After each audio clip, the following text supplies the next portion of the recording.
Hello बच्चों, let's read the question and the question here would be we need to select the option of a location in which the given epithelia is found. So here the diagram is given. The option is PCT, that is proximal convoluted tubule, wall of blood vessel, lining of stomach and fallopian tube. Considering here there must be O student. So student first of all हम लोग discuss कर लेते हैं key concept. तो की concept यहाँ पर क्या रहेगा, दैट इज एपिथेलियम क्या होता है या फिर एपिथेलिया क्या होता है. सो स्टूडेंट एपिथेलियम जो है वो एक टिश्यू है. ठीक है, हमारी बॉडी में अलग अलग टिश्यू होते हैं जैसे कि connective tissue, nervous tissue, muscular tissue, वैसे ही. एंड एपिथेलियल टिश्यू का जो बेसिक फंक्शन है ये प्रोटेक्शन के लिए काम करता है because it is a protective layer. ठीक है, ये प्रोटेक्टिव लेयर होती है जो कवर करती है वेरियस ऑर्गन्स को along with various vessels. तो अब हम बात करते हैं यहाँ पे इस फिगर की.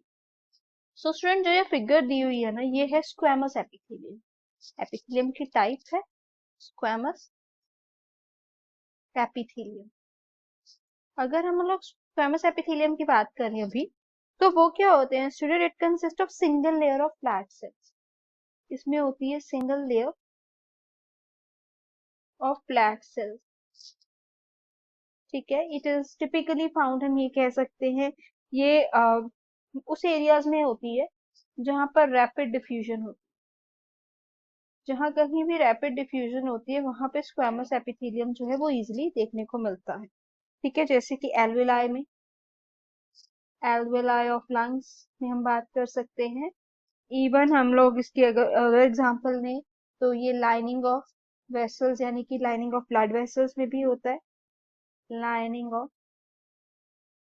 Blood vessels. उसके अलावा हम कह सकते हैं ये ग्लोमेरुलस में भी होता है जो कि किडनी का पार्ट है. सो यहाँ पर अगर हम ऑप्शन में देखें तो करेक्ट ऑप्शन हो जाएगी wall of blood vessels, option B. Hope it would be clear. Thanks for watching.